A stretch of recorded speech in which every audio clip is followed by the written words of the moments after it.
My daughter, Princess Ida. Oh no! My heir has not been herself lately. I have noticed how she has lost weight and been overcome by episodes of intense fatigue. Apparently the underlying cause is cancerous growth, which is sucking the life out of her. Oh, my darling Ida.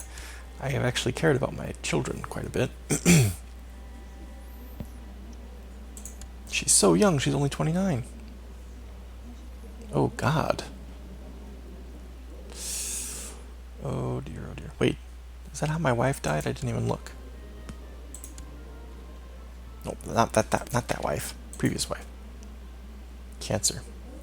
Shit. So it took her a while to kill her, but she did die from it. Call for my court physician at once. I don't want my Ida to die. I was looking forward to the first Kaiserine, but it might not happen now. If she croaks, it would go to one of her sons, right? Which means we would have Dietrich, Kaiser Dietrich the, what is that, 5th, I think? 6th? But I was looking forward to having a Kaiserine. Not often that you get one. Oh, wait. Designated Regent.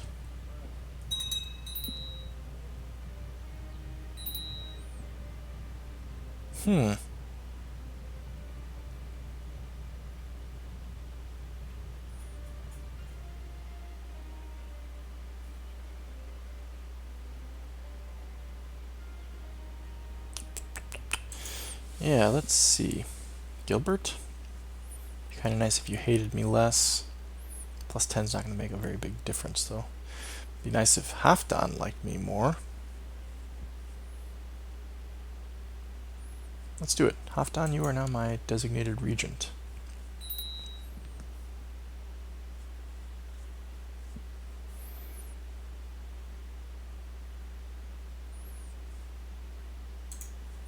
Should I appoint some others?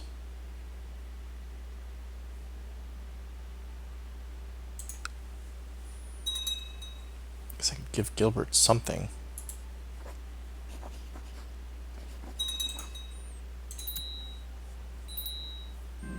God. Wait, what just happened here? Hang on.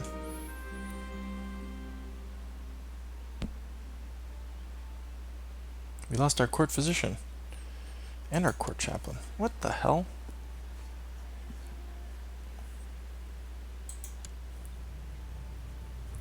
Can't lose my court physician at a time like this. I need my daughter healed.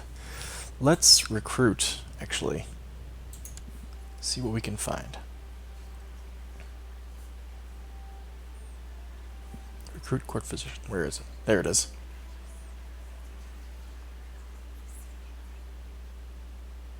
Is this going to cost me money?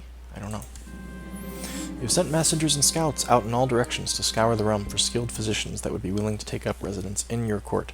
Word should reach you shortly if they manage to find a suitable candidate. Hopefully they will not bring back a quacksalver. I hope I don't have to wait too long. My daughter is sick. Your vassal, Countess Gertrude, has expressed her dissatisfaction with your choice of advisors. She claims that she is more qualified than the majority of your council, that she would make an excellent marshal. She would be a controversial choice, however. No, actually, you're not better than what I have in the marshal position. Are you kidding me? Duke Hull is flippin' amazing. Also, my wife asked me this question, and I didn't give it to her, so how the hell would I give it to you? No, tough shit. You're a countess. Who cares? Court chaplain is open. Right.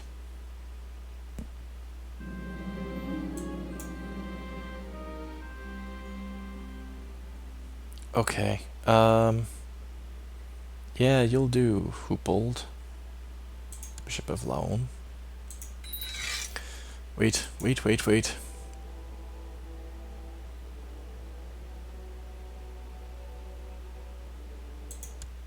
Send you to Verdun. To improve religious relations. Boom, right there. Okay, your rangers report of a suspected witch. Ooh, living in the outskirts of the realm. They have never been able to prove that the woman practices sorcery, although the villagers do not trust her. She is willing to put her medical mixology skills to good use in your court and offers to become your physician in exchange for naught but a small vial of your blood. Most strange offer.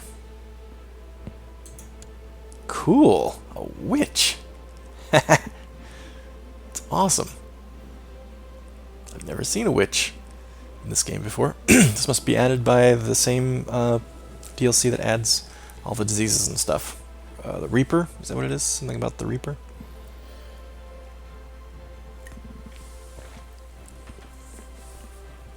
What would I do, though?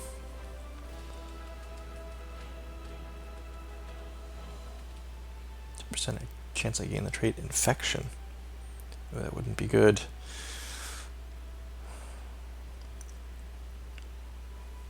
She kind of sucks for court physician, though. Though she's a renowned physician.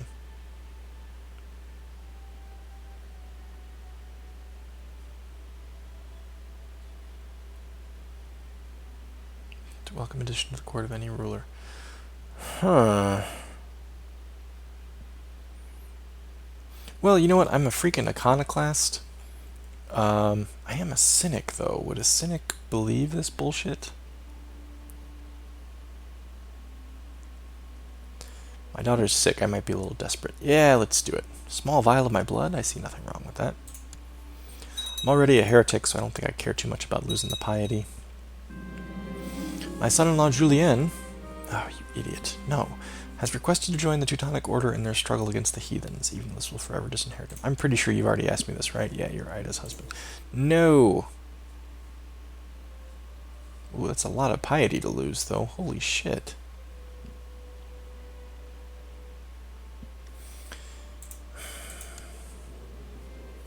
Ida already has 2 sons. She's sick, so she could croak. At which point I don't care about Julien anymore. These guys would be the heirs, right? Let's check that. Dietrich Nagenolf, yeah.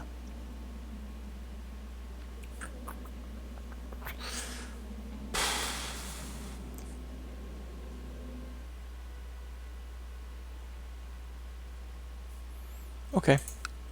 Go with my blessing, you dipshit. Does that mean Ida left? Oh, she's unmarried now. Oh, Jesus. Dude, Julienne. Okay. I guess that's what that means. Oh my god. She could get betrothed to the King of England? Okay, wait. That doesn't really do me any good, though, because if they had any kids, her firstborn would still be my heir, not her firstborn with Lenin. I don't think she's going to have any more kids because she's got cancer, but I'm just thinking to myself, if I did do that, I wouldn't inherit... Her son wouldn't inherit England, unless he was also Lenin's son. And the dude's slow. Oh, he's a knight. That's kind of cool. No. Let's marry for stats. Right?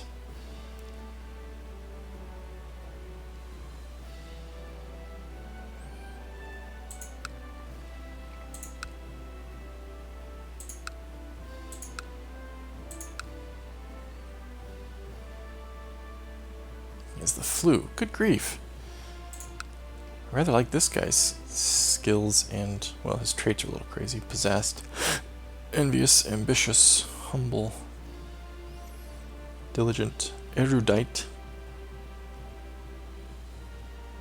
He's a bastard. But then I think her previous husband was a bastard. Do I care that he's possessed? I don't know that I do.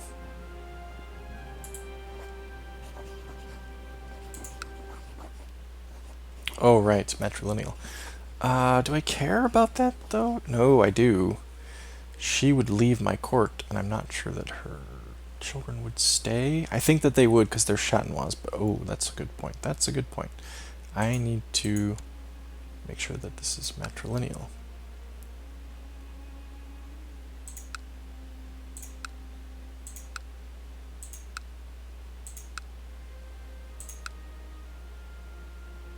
Gargamel? No, we're not marrying a guy named Gargamel. Ivar, commander of Fari, he's only 16.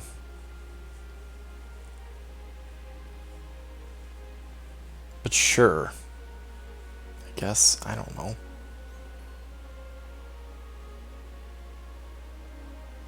Sure. Another hit to prestige, but okay.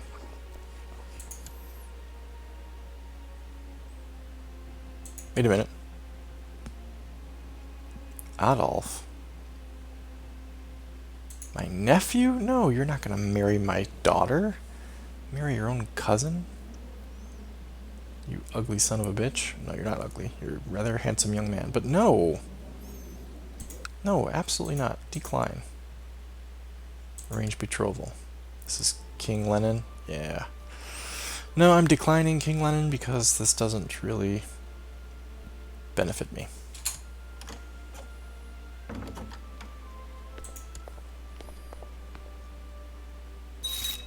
Whoa.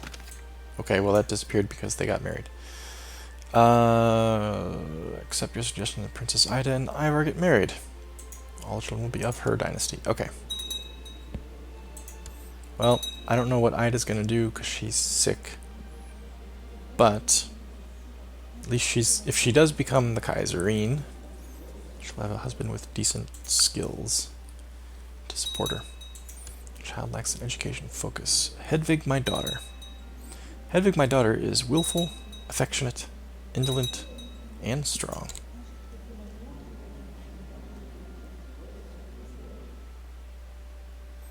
Let's do a martial education, shall we?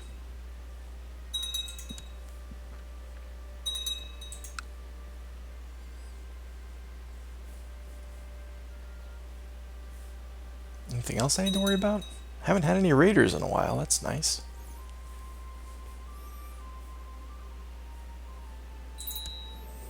Wonder how much longer Eganolf's gonna hang around for. Dietrich, my grandson, needs a focus. He is affectionate, fussy, and brooding. The only one that has a positive that doesn't also have a negative is stewardship. So let's do that.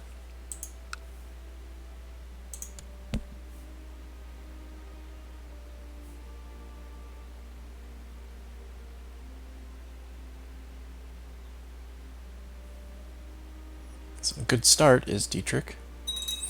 Good start.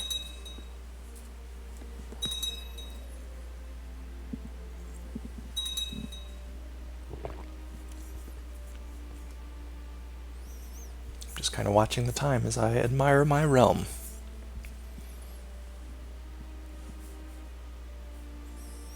There it is in all its glory. Used to also be this and this. Makes me sad to think about. Really, that's the only territorial gains we've had that we've lost, right? Hungary and the Holy Land. Can't think of anything else. We never had the boot heal. We never had all of Sicily. We never had Normandy here. We never had Prussia. We never had anything north of this. Beatrix, my granddaughter, needs a focus as well. Oh, she's still at the very young focus age. Okay, let's also pick randomly. Thrift. Good news, my lord. We've received credible reports of recent sighting of the great white stag in the county of Olomouc. Saddle my horse. This stag, I don't know if it's the same one, but if it is, it must be like 30 years old by now.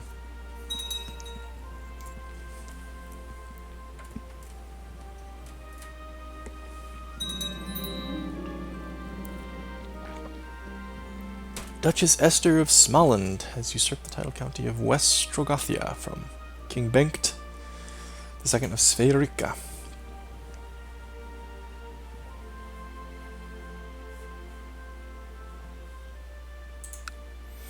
As I think many of you know, the Twin Cities, where I live, is the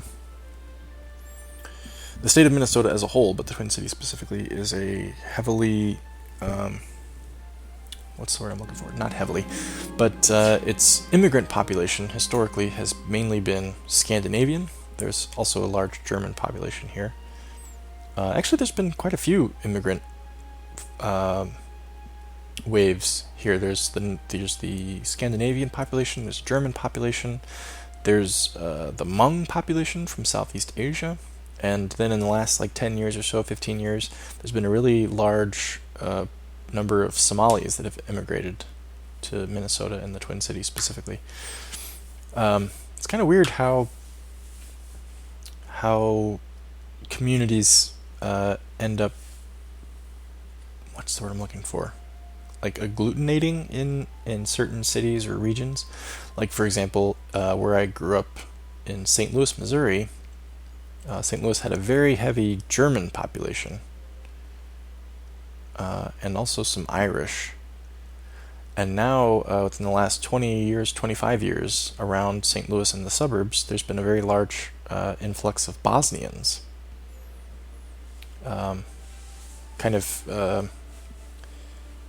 The equivalent of the Somali population that's moved into the Twin Cities in the last 20 years or so. Where was I going with this? I don't remember. Oh, right. So there's a large Scandinavian population that lives in the Twin Cities, and many of them are Norwegian. Or rather, there's a large population of people of Norwegian descent. They're not really Norwegians now. They're not first or second generation. They've been here a while. But anyway, a lot of people will fly Norwegian flags outside of their houses because that's their ethnic ancestry. And my mother-in-law, we were at the park recently with my kids, the playground, and the house right across the street from the playground, the family out front was flying a Norwegian flag, which of course is a blue cross on a red field.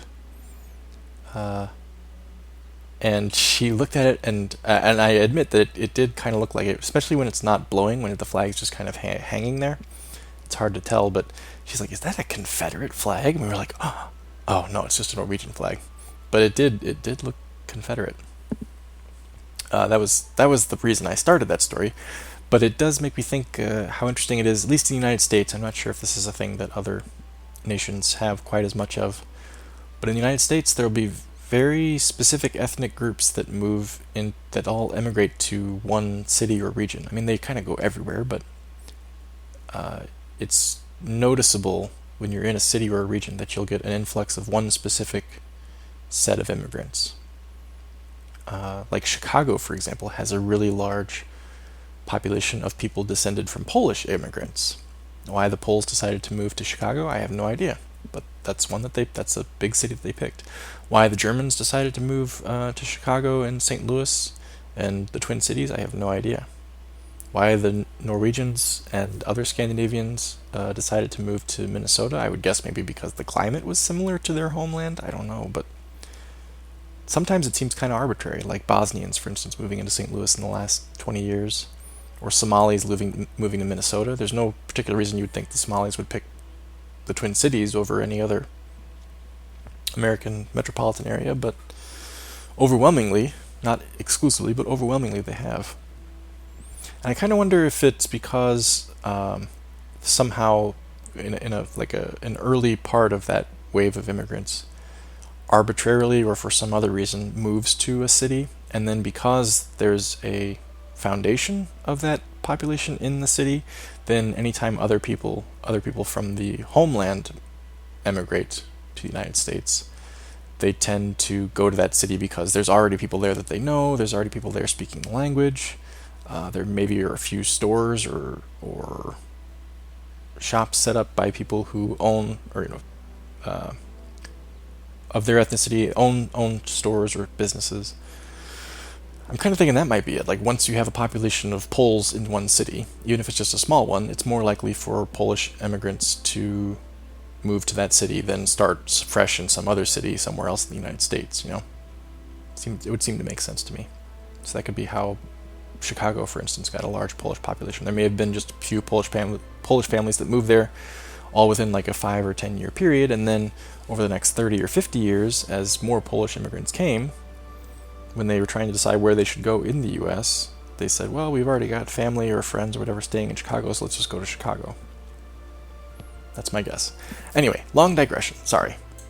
Just interesting to me how populations choose to move like that, because they do move. They do move in groups. It's not just individual people. I mean, it is individual people or it's families, but it's large movements of thousands or perhaps hundreds of thousands of people over a span of years. Anyway, you have gathered your followers and your hunting dogs. You have saddled your horse and prepared your weapons.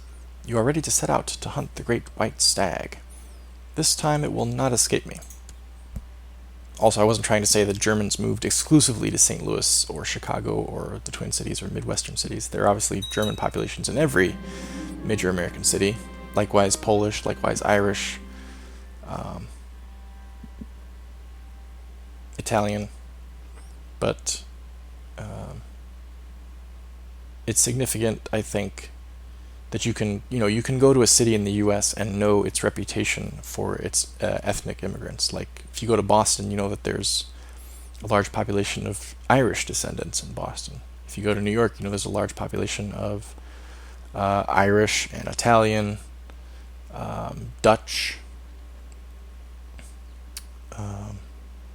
So yeah, I think every city, at least from the West Coast through the Midwest, probably has significant populations derived from immigrants of a particular ethnicity. I think if you go further west, maybe because most immigrants from Europe came through the eastern seaboard, the West is a bit different. There's actual, every large city has like a Chinatown, for example, but there's a much larger population of Japanese and Chinese and Vietnamese and Korean immigrants on the West Coast, just by virtue of proximity. So it's a bit different over there. Also, I've not spent much time on the West Coast, so I don't really know.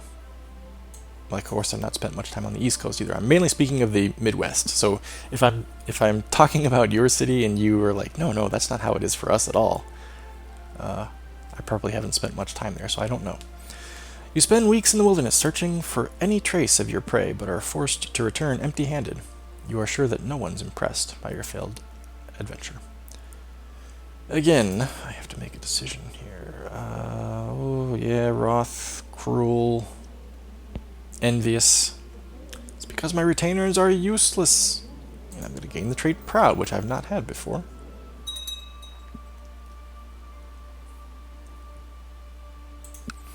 Long digression there. I tend to go on those sometimes.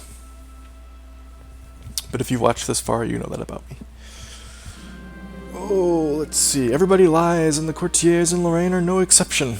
One of them dared to speak up and tell me I'm too cynical and not everybody lies. What? Everybody lies. Somebody told me that I'm too cynical and not everybody lies, but I know that they're lying. Kaiserine Rixa reacts to the accusations. Do I love my wife? I don't even know. She doesn't really care for me, and we're both indifferent about each other. After Kaiserine Rixa told me not everybody lies, I almost started laughing. I told her that if she could prove that, I would start believing in mankind again. Could happen, right? She despises cynicism. There's a 20% chance that she convinces me and I lose the trait cynical. Let's see. Oh my god, she did. I don't like her anymore for it, though. Sounds like a marriage spat. Where the husband was actually convinced by the wife. And the wife came away resenting the husband. Her opinion of me went down by 10. Seems pretty typical, actually.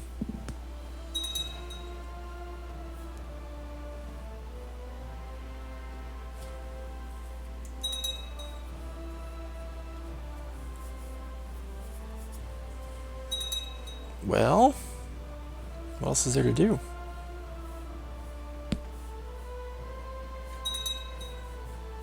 Got my retinue, got my treasury. Oh my god, my treasury is huge. I'm going to keep going, though. Not going to spend it. Not yet, anyway. If it gets above 5k, I may spend like $1,000 or so. The priest has everyone's full attention, except mine. My thoughts are elsewhere as I try to ignore his sacrilegious words echoing through the church. Suddenly my concentration is shattered when the stranger next to me grabs my hand and draws something in my palm with their index finger, the holy symbol of God. Yes, we have done this once before. We made it an arbitrary decision, didn't we?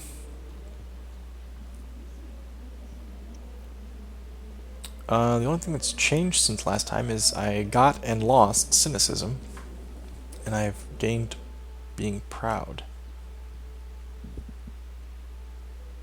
Did that start? Vicious rumors. I don't remember that.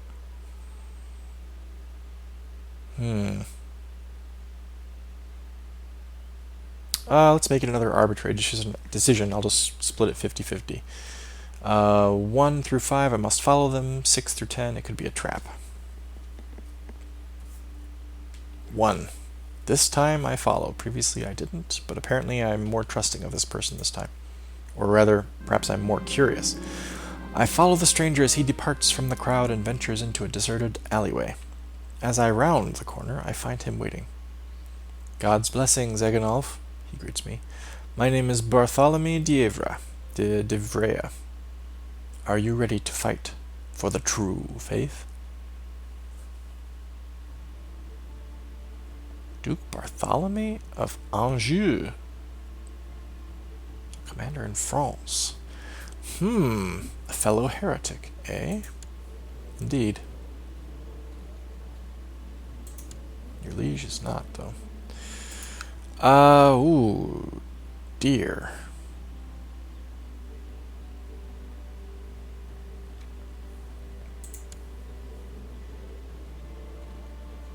You know, now that I'm proud, I think that I would have no fear about this.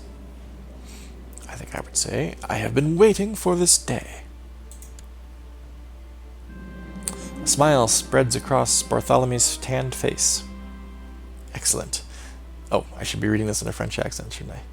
Excellent. That's terrible. That's terrible. I can't really do a French accent. Then I am honored to welcome you to the Breaker of Icons.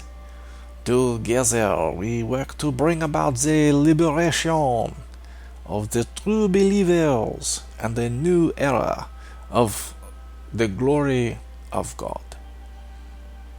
You will receive your first mission soon. Adieu. Go with God, Bartholomew. God, I've joined the Breakers of Icons? What does that mean? I'm going to go around smashing things? Sounds kind of awesome, actually. This could be interesting. Here, at the almost the end of the LP, I get a bug up my ass and decide to become a heretic. And I go around smashing icons in churches. And perhaps even homes. Who knows?